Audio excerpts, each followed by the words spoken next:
Well, welcome, ladies and gentlemen, to another episode of the Carmelita Podcast. This is where you learn to live like a champion.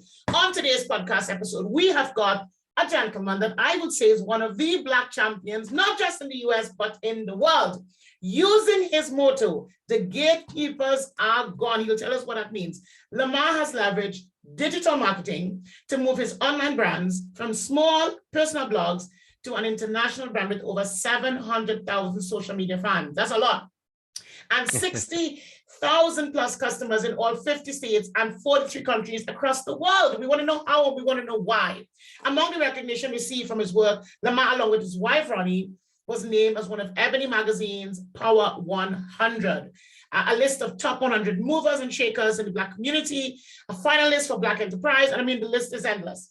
Additionally, in 2021, his company, Tyler New Media, was ranked 2040 on the Inc. 5000 list. So you'll tell us a little bit more about that.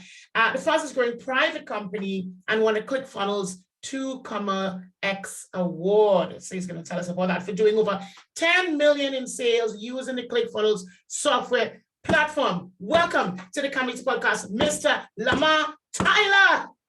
Thank you for having me on. I'm excited. Come on, you didn't start off like this. Like, I know you didn't start off like this, right? How did this all come about? What was the passion? What was the drive? What was the determination behind first wanting to support Black people, but wanting to build an international brand to support all people? Yes. So great question. Again, thanks for having me on. It was about wanting to help people, like you said, right? Like having a genuine desire to help people, to see people move along. As my wife and I grew our business, a lot of people came to us and said, hey, show us how to do what you're doing. And to tell you the truth, like as we begin to build our business, we realized that entrepreneurship was a mechanism that our community could use to get more economic power, to get more strength, right? To create more jobs and to do more for ourselves and not have to wait for somebody else to come through and save us. And, you know, it really became a passion of ours to show other entrepreneurs how to build, how to scale, how to grow, so that they could change, you know, again, not just their community, but oftentimes their families as well. So they could leave something different for their children's children than you know, previously would have been done alone by just going through the cycle and continuing what had been happening before. So we really saw entrepreneurship as a real catalyst for change, and we want to empower as many people as possible to do it. I want to stop right there before you move on. Our community, to be more economically empowered or give them more power. Why do you think in this day and age, in 2022, this is still a big challenge? This still needs to be done. This still needs to be addressed. It still needs to be taught. Because in the most simplest terms, money is power. Money is power. So we've been marching for generations. You know, we've been asking for things to change for generations, right? Yes. But money empowers us to change things on our own. Money empowers us to create new opportunities. One of the things that I say oftentimes here is that many people hire people that are like them, right?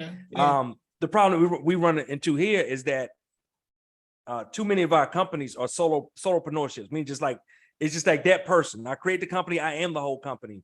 So we're saying, hey, we just can't do that. We have to create sizable companies that employ other people, that provide living wages, that provide salaries and benefits. So we have to begin taking care of our own communities ourselves. And like I said, not just waiting for, you know, whether it be governments, whether it be individuals, whether it be nonprofit associations, we can provide for ourselves. I love that. I love that. I love that. I love that. Because so many people still need to be empowered, which is sad in this day and age, but it takes somebody like us to get up and say, we're going to be the catalyst. We're going to teach others how to do it. And do you see then, is there a shift in mindset once people come to you and they realize, oh my God, this is actually possible? When does the shift come in their mind? Is it when they realize I could do it? Is it that when you're training them on? Is it the collaboration? Is it everybody together thinking, oh my God, everybody else is doing it, so I can do it? When does it change for them? Oh, that's a great question, Carmelita. Oftentimes, let me tell you this. I usually ask great questions. Let me tell you, the first change often comes just when they get into our community. So that could be online, offline, whatever. Like before we even teach stuff, because they'll come. We have a free Facebook group, Traffic Sales and Profit with Lamar. 40,000 members. I saw that. Yes. 40,000 plus, right? So when they come into that group, they're in there and they're saying this is different. Like the way people are helping other people, the way y'all are sharing information, the way, this people is teaching this other person that they don't know or answering a question that I have is different. We do live events in Atlanta, Georgia, twice a year. So we did one a few weeks ago here in Atlanta. And people came in the room and the same thing. They said, like, they said my mindset has shifted because they were in the room with 6-figure, 7-figure, 8-figure Black entrepreneurs. And we had almost 1,000 people in that room. So they said, like, a lot of people said, I've not seen this many successful Black entrepreneurs in one place before. So when they saw it, it shifted it. And the other thing that happens is when they see it, then they know they can be it. So if they aren't there yet, when they see it, for one, if they aren't there yet, they say, well, if I seen him, I seen her do it, then I know I can do it too. It's possible for me. And then the other thing is for the people that have already done it, when they see it, they say, I'm not alone. Because oftentimes, as people kind of grow and propel, they can feel isolated. They can feel like, okay, I'm here. Okay, I've done these great things. Yeah. I got the degrees, the money, the respect, the business, whatever it is. But I can't relate to the people I grew up with. My family can't relate to me. My friends don't understand what I'm going through or the pressures that I face. So they get in the community and they say, wow, it's other people at the same stage that I'm in and I can relate to them. Because so many of our attendees, they say, I go to these other conferences and events and I'm the only one like me. Yes. So it really gives them that community piece is strong. And like I said, the first piece is just them seeing that they are not alone. There's other people they come from the same background, right? They have the same makeup that can do the things they're trying to do. Is that why the mastermind is successful that you do? Because they feel as if they're being heard, they're listened to, they are the sort of, in a space whereby it's comfortable, it's okay to share, it's okay to just lay it out. How does the mastermind work and why is it important for people to be in a mastermind? Jim Rohn, Zig Ziglar, all the major players from the past, including Think and Grow Rich, they all in Napoleon Hill talk about the power of the mastermind. And so many people feel they can do it on their own. Why is the mastermind important? Tell us. Oh, this is, I want to say this is a good question, but you said all your questions are good. I'll say it again, but I feel honestly, but okay, let me tell you. So we run a 12-month mastermind. Most people stay in it for multiple years because they realize that the power, the intellect, right, the strength of the group is greater than what they can do solo. And one of the main things I tell them is when they come into the mastermind, their job is they should never be stuck. Because so many times entrepreneurs, we get stuck. We hit a plateau in revenue and we get stuck. We hit a plateau where, I hired somebody or I had to fire some people and then I get burnt out from trying to build a team and the team not working the way I want, I get stuck. But now they have this collection of people that have so much experience and not just entrepreneurial. Many of these people worked corporate before they got there. So they got corporate background experience, they got entrepreneurial experience that they can lend to the group. So it's that old adage, right? They say, what, if you want to go fast, go alone. If you want to go far, go together. Correct. That's essentially what the mastermind is. So why is it successful for us is what you said, right? Part of it is, we definitely focus on business, mindset, strategy, execution, all of that. But at the same time, because of the cultural piece, they don't have to pretend. They don't have to hide. They don't have to have this false wall up. Because I'm afraid how I'm going to be perceived. Stay right there. This is one of the dangers. No, I'm a Black entrepreneur in the UK and I've got multi-millions in property. My husband and I work together. He's white. So people always see us. The assumption is that the white man is the reason why I have it. And I'll be blunt because I did a post on LinkedIn and I got like 300 likes and comments and all of that. Everybody saying, wow, people actually, but they do. This is the reality, okay? They do. And it's nice when you are, not necessarily with you, your people are people who think act like you, whether they're Black, white, Chinese, wherever they are. That's your people. But it's nice when culture comes into it. Because with our culture, it's more of a loud in your face. It's a party-like atmosphere, but we're serious, we're gonna get it done. And so that kind of culture actually does help people to be more comfortable in that space and more comfortable to open up, because then you can just laugh and you can say, shut up. You can be you, but you are serious. You're a business owner. And I have found that with me, I'm not from the Caribbean. I'm Black, I'm a woman, I live in England. And for me, a lot of people will say, you are you. You know, I'm not pretending to be, I'm not British. I'm from Trinidad and I'm happy and I'm proud. You know, I'm proud of the fact that my culture has made me. Is this something that you really foster within all the groups that you do, all the projects that you run, all the stuff that you teach? Is it something that you foster for people to just be themselves, but be a better version of themselves, or the best version of themselves?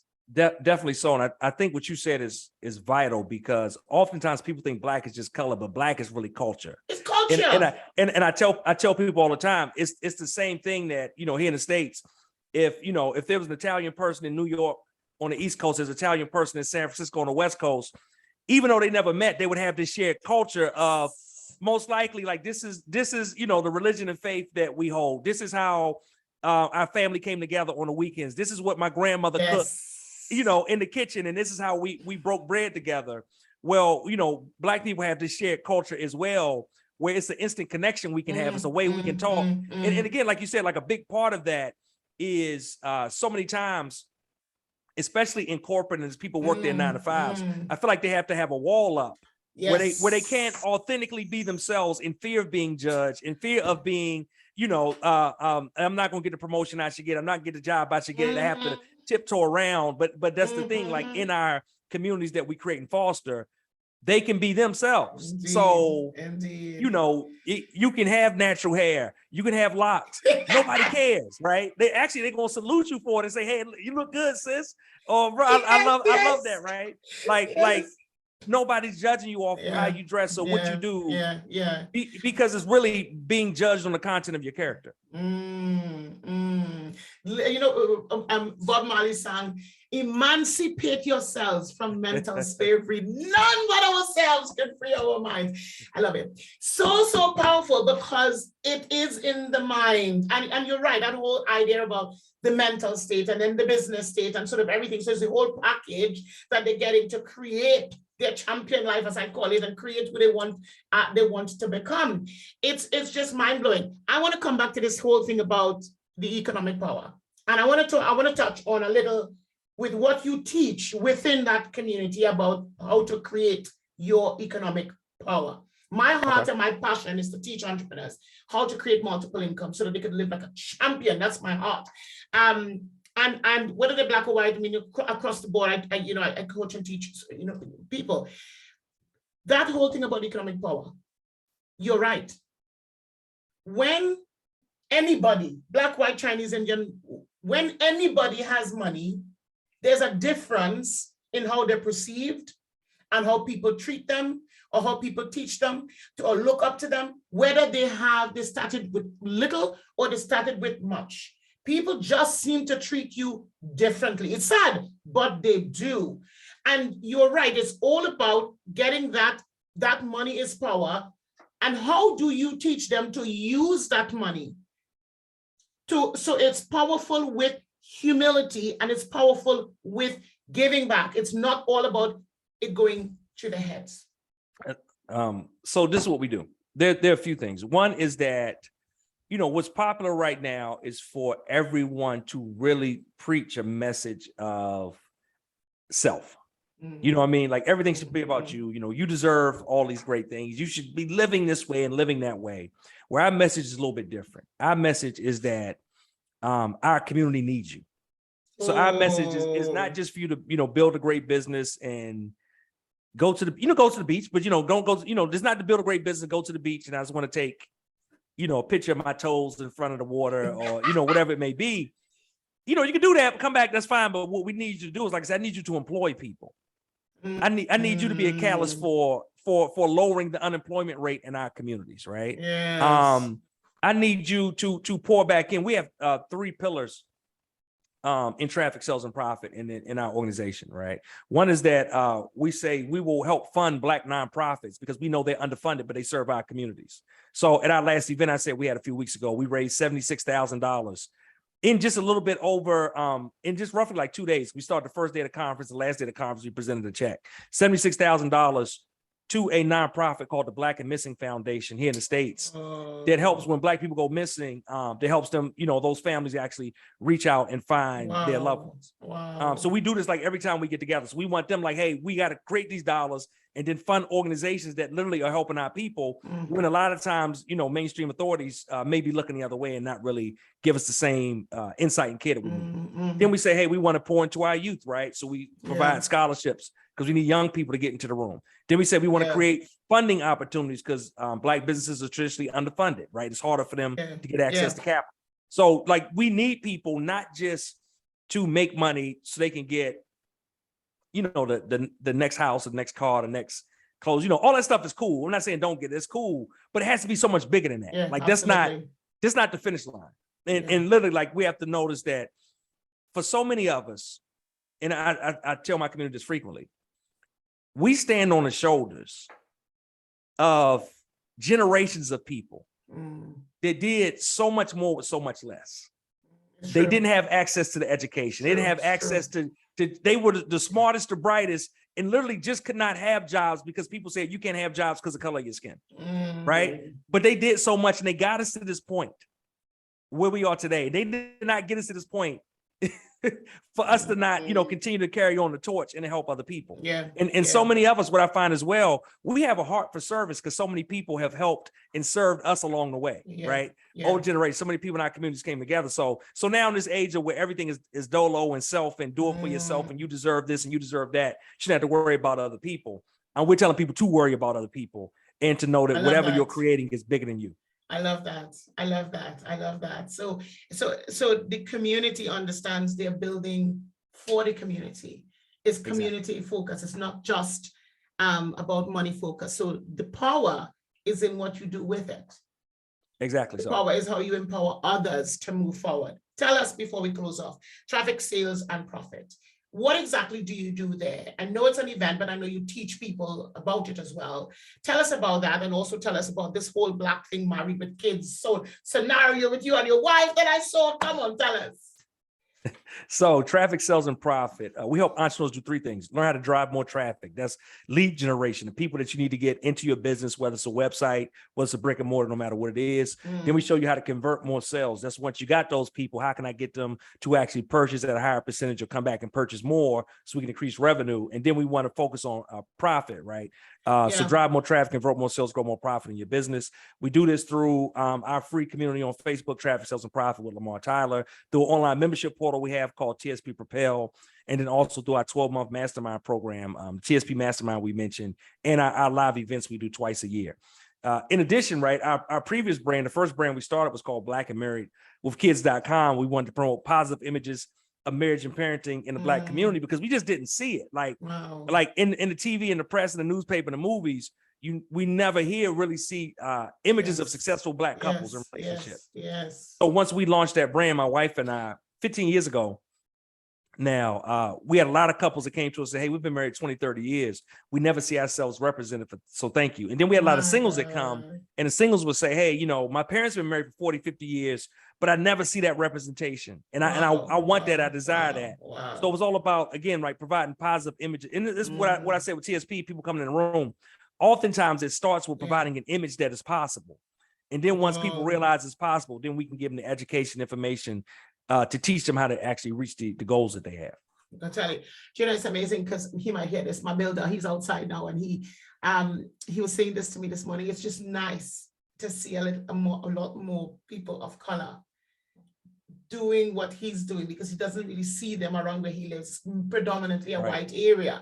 So he doesn't really see them. And so I was with a colleague last night, a friend of ours, who's got multi-millions of property. He taught us a lot that we know ourselves, and he's Black as well. And he said they just need to get around other people that are successful. Exactly what you're saying. And that's how they believe. And they just a tad bit more belief and a tad bit more in knowing who they are, not where they are. And so, but it's knowing in who they are, as you said, on whose shoulders they are standing. And I think we forget the people that have actually paved the way and done the hard graft to get all of us to this point where we are. So what's next for you guys? I mean, you have the online program, you've got the membership, you've got the live events, you've got the online platform. People can, log in, you can get in and they can join and get, support and support one another.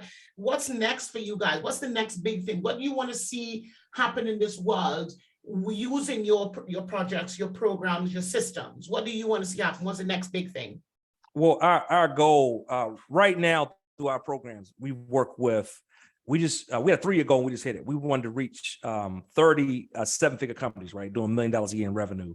And we just hit number 34 after this past event, we give out awards. So our goal is by the end of the decade, December 31st, 2030, we want to get to 500 7-figure companies that we work with. That's doing $1 million in revenue a year, 58 figures, right? That's doing 10 million a year, and 5 9-figure doing $100 million a year. So everything we do is built around that mission. We feel like the butterfly effect of if we can touch and help grow that many Black companies, the amount of jobs they'll create, the amount of resources they'll create, like literally it'll be a dramatic change in our communities. So that's everything we do is built around that goal. And our next event, we got another event coming up in January here in Atlanta, Georgia, in the States, Traffic Sales and Profit, or TSP Game Plan. I've seen it. Yeah, we're excited about that and rolling. So we need everyone from across the world to get to Atlanta and come join us for this event. Or, we have a live stream option as well, but it's nothing like being in the room. They need to come to the States and get. There isn't, and we are grateful for Zoom and Skype and all of these other platforms. Are brilliant. They're grateful for it, but when you're in the room with somebody else and you can hear them, and it's just a completely different thing. You just feel so empowered and so encouraged. What is the one thing? Let me finish with these 2 last questions. What's the one thing you'd say that has been the biggest, not just driver, but the biggest influence in you doing what you're doing right now and wanting to empower so many people and pushing the fact that people need to come and learn and grow and develop? What's the one thing that's been the biggest driver for you? I think that's a great question. That is a good one, right? I think it's a combination of things. That's a good one. I think it's a combination of things. I think for one is my family. So like my wife, my children, but then also when I think about like my mother and what she did for me and my brothers, right? My grandparents, and because all the time when I talk about ancestors, people before us, I think about people like my grandparents, where, my grandfather only went to school through 8th grade because he had to start working. But like what he was able to provide, the things he did in his life before he passed, phenomenal, right? Like almost I can't wrap my mind around it.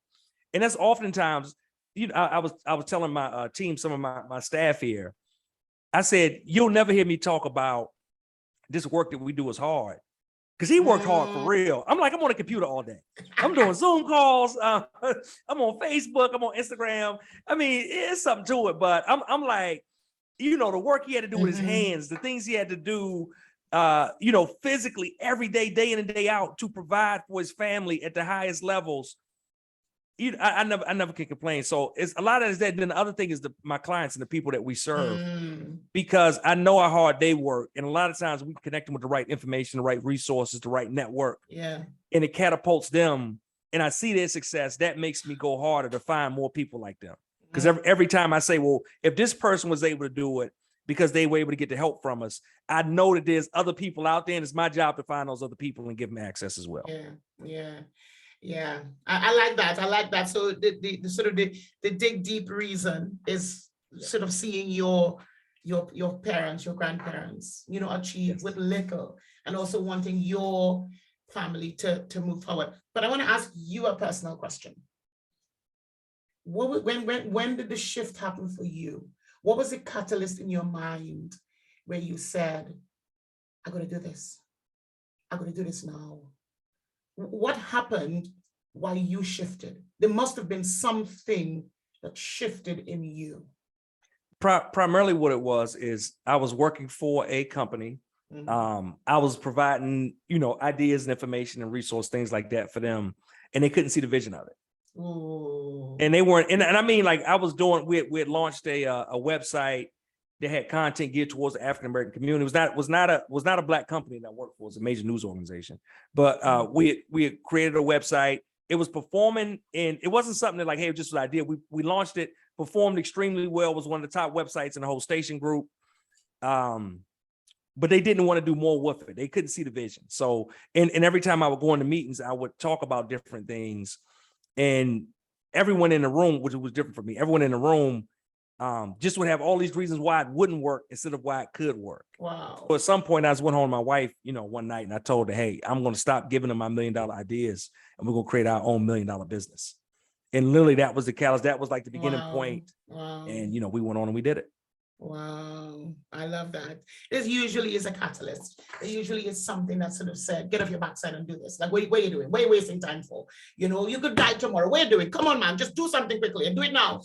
There's always something or someone that has sort of given us that push. And one last question. What does living like a champion mean to you?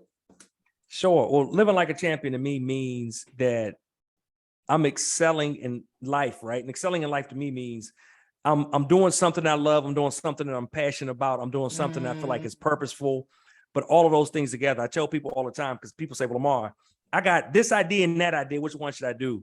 I say, well, I want to live at the intersection where I'm doing something that makes money and I'm doing something I love to do. Oh, I love that. Because if I love to do it, but it don't make me money and I'm broke, I'm going to be stressed. I'm going to be frustrated. It's going to be a lot of problems. If I'm doing something that makes a lot of money, but I don't love to do it and I'm not passionate about it, then I'm going to make a lot of money, but it doesn't mean anything.